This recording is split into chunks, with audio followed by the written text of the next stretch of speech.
Assalamualaikum warahmatullahi wabarakatuh. My name is Dia Sriwidianti. I will teach you in the recontext. So let's we discussing together about our material for today. Recontext. Before we discussing together about the recontext, there are many kind of the text that you have studied or that you have learned or that you have the listen. The example is the response, narrative text, poetry, procedure text, exposition, description, explanation, and so on. So from the all of the text, there is a different from one text to the another text. Ya, jadi ada beberapa perbedaan antara teks satu dengan teks yang lainnya. But our focus for today is about the recontext. Ya, yang jadi fokus kita hari ini adalah tentang recontext. Jadi, we discussing together about the recontext. Let's move to the recontext. What is the recontext? We will explain more in the next slide.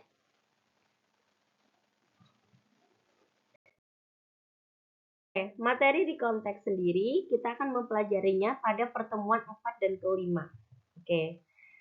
In the fourth and the fifth meeting, we discussing together about the recontext. So, before we explain more about the recontext, mari kita lihat KD apa yang kita dapatkan atau kompetensi dasar apa yang kita bahas pada pertemuan ini.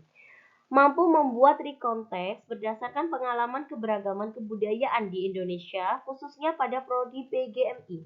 Artinya apa? Karena mata kuliah ini ditujukan untuk mahasiswa PGMI, maka kita menilik bagaimana keberagaman yang ada pada prodi PGMI, baik itu pengalaman siswa maupun dosen yang saling bertukar pendapat.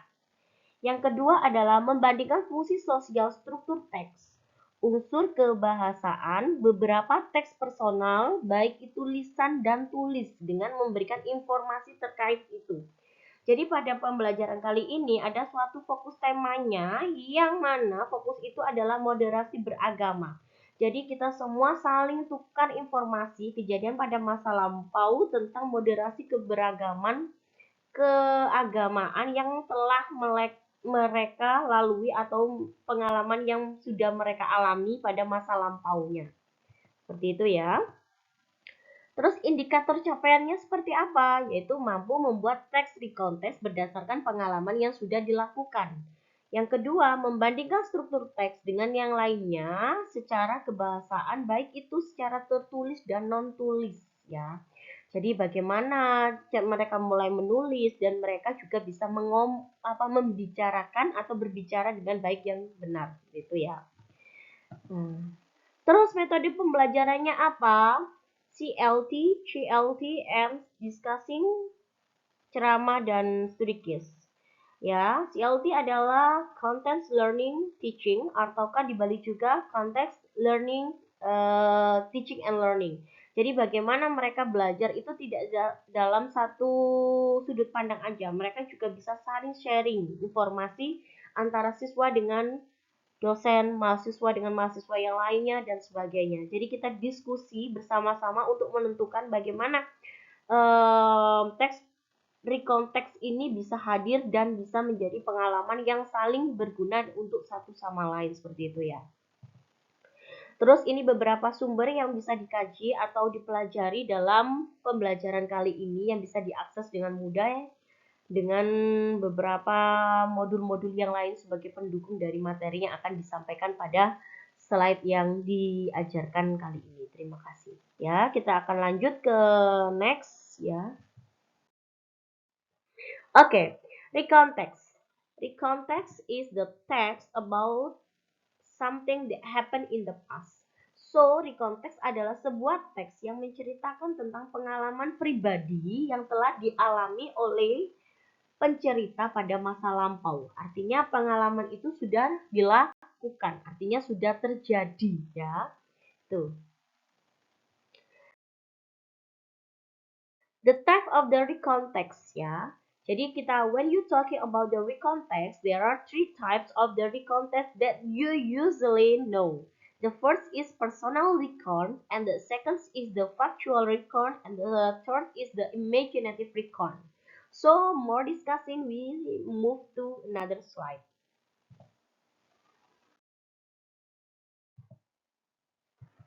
Okay, personal recon. When you're talking about the personal recon, this is the recon text tell about the personal experience. The example, you have the exercise from your lecture ya. Jadi ada beberapa contohnya itu misalnya kalian mendapat tugas dari dosennya. Bagaimana pengalaman kalian tentang tugas itu? What is your experience about the exercise? You write and you retelling about the story from this one. And then the second is salah nuker. Then the example is you have the example if you have the funny story you share or you retell about your friend. This is the recontext. Or you meet another people and you have the experience and there are many kinds of the knowledge in the example. Yes, yeah, and you retelling about your experience. This is the personal recon. Jadi personal recon itu adalah pengalaman pribadi yang diceritakan pada masa lampau, pengalaman masa lampau yang diceritakan pada saat ini. Jadi seperti itu ya. Next, kita akan bahas tentang factual recon. Factual recon itu adalah tentang pengalaman tentang suatu data faktual yang terjadi. Misalnya cerita tentang corona, ya kan, kejadian tentang corona, kejadian tentang tsunami, kejadian tentang bencana alam. Jadi seperti itu. Jadi factual recon yang benar-benar sudah terjadi. Artinya kalian sudah mengalami itu. Kalian sudah mengalami masalah-masalah tersebut dan kalian ceritakan ulang pada masa saat ini. Nah, the example this is the Holy Weeks ya. Ini adalah sebuah teks Holy Weeks di mana kalian akan membahas tentang bagaimana tentang unsur dari suatu kejadian yang benar-benar terjadi di masa lampau dan kalian ceritakan saat ini juga. Seperti itu. Oke. Imaginative recall ya. Jadi imajinatif itu cerita pada masa lampau tapi kita itu disuruhnya itu berangan-angan. Misalnya, seandainya kalian pergi ke Jogja. Nah, seandainya kalian pergi ke Malaysia. Ya, kalian pasti ingat kan tentang pada bahasa Inggris yang nanti misalnya di teks lanjutan. Ya kan kalian sudah mengenal tentang di SMA juga sudah pernah dibahas tentang conditional sentence. Apa itu conditional sentence? Conditional sentence adalah kalimat yang berandai-andai. Nah, sama dengan recontext ini. Jadi pengandaian imajinatif. Jadi kalian itu retell about event imagine establishment. Jadi kalian disuruh berandai-andai pergi ke suatu tempat atau ke suatu wilayah atau kan dapat assignment atau bagaimana kalian ada disuruh seperti itu supaya kalian bisa mengekspresikan apa yang terjadi dengan kejadian-kejadian yang akan kalian ceritakan pada masa saat ini seperti itu ya. Okay, next. What is the generic structure of the context? Jadi setiap teks itu mempunyai apa itu generic structure. Generic structure adalah penyusun dari teks itu tersendiri. Apa susunannya? Yang pertama kalau kita membahas tentang recontext ya, ada orientation. Orientation tells about the input, what happened, where, when, and so on. Jadi kita akan membahas tentang orientation, pengenalannya seperti apa, di mana kejadiannya, kapan, terus apa yang terjadi, itu kalian kenalkan yang namanya di orientation atau pengenalannya. Yang kedua, kita akan mengenalkan dengan event. Kejadiannya ngapain aja sih? Kejadiannya apa sih yang terjadi di sana? Apakah ada misalnya keberagaman, bagaimana tentang sebuah agama itu saling menghargai satu sama lain, kita peduli dengan orang lain, ya kan? Cerita-cerita itulah yang akan timbul pada event. Event itu runtutan kejadian. Bagaimana kalian bisa berkenalan, ya kan? Kalian bisa bertukar pendapat, sampai apa? Conclusion atau reorientation. Reorientation itu adalah penyelesaian ataukah ending dari suatu cerita yang mana kalian ceritakan dari recontext itu sendiri. Jadi diingat-ingat ya, tadi ada 3 poin penting dalam recontext. Yang pertama orientation, yang kedua adalah event, yang ketiga adalah reorientation. Jadi itu yang harus benar-benar kalian ingat pada pembelajaran tentang recontext yang membahas tentang generic structure-nya. Oke, seperti itu ya. And then the next,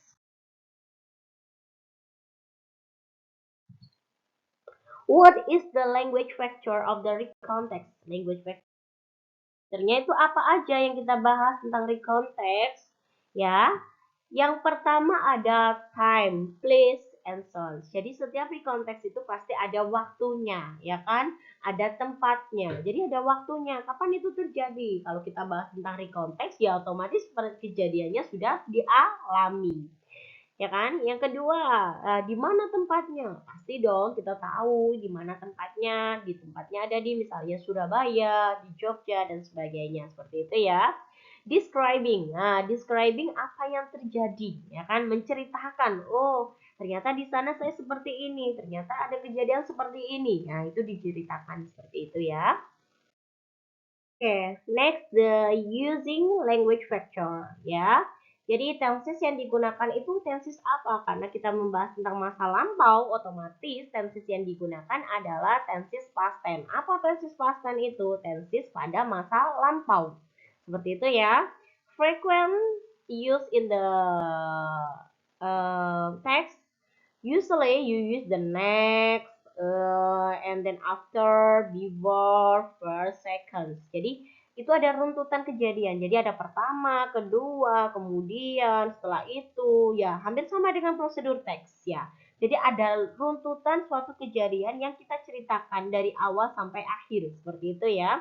Recontext, describing the event, jelas menjelaskan tentang suatu permasalahan menggunakan personal recon. Artinya apa personal recon? Yaitu pengalaman seseorang atau kepribadian seseorang. Seperti itu ya. Next, okay. The example of the recons, ya. Text that we discussing together. This is the example. Recon text, ya. The recon text, the title, My Memorable in the Time in the Singapore. Jadi pengalaman saya ketika saya sudah pernah pergi ke Singapura. Nah, pengalaman berarti kan itu udah terjadi ya kan? Pengalaman saya di Singapura. Nah, seperti itu. Orientationnya apa? Orientationnya adalah pengenalan. I want to tell you about my memorable time in the Singapore. Nah, saya akan mau menceritakan ke kalian tentang pengalaman saya pergi ke Singapura.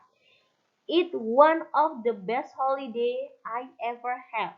Jadi salah satu ya kan holiday ya ataukah salah satu liburan saya yang paling mengasihkan yang pernah saya lakukan. Ya. Ini adalah yang dimaksud dengan orientation. Kemana? Oh, saya pergi ke Singapura, ya kan? Nah, terus apa lagi? Ya, itu sudah terlampaui atau sudah terjadi. Terus di sana, I shall never forget to spectacular sight the city. I shall the Mount Faber right now. Jadi ini paragraf 1 sampai 2 ini menceritakan tentang event. Apa saja sih kejadian yang saya alami pada saat saya di Singapura? Nah, itu. Inilah yang dimaksud dengan event. Terus reorientationnya apa? Reorientation adalah conclusionnya. It was best holiday I have ever had. Jadi apa? Ini adalah holiday terbaik saya yang pernah saya lakukan. Artinya apa? Oh, dari perkenalan itu, dari cerita tersebut bahwa holiday-nya itu menyenangkan atau disebut dengan reorientation, kesimpulan dari sebuah cerita. Oke, sama pada slide sebelumnya, ya kan? Kita akan membahas tentang the example of the recount text yang berfokus pada diving in Bunaikan Island. Jadi di sini ada judulnya. Orientationnya apa? Last year. Oh, keterangannya itu pada apa? Last year. Tahun lalu saya pergi ke New Zealand for Bunaikan Island. I went through with group new Bunaikan driver Getting there was not quite easy. Jadi bagaimana ceritanya si penulis ini pergi ke Bunaken Island, di mana impressive with the marine life, ya kan? Jadi dia sangat enjoy. Endingnya adalah dia sangat bahagia karena liburan yang dilakukan di Bunaken Island itu ya. Jadi itu. Jadi ada kesimpulannya bahwa kita membahas tentang recontact adalah menceritakan pengalaman yang sudah kita lakukan pada masa lampau untuk diceritakan pada saat ini. Seperti itu ya.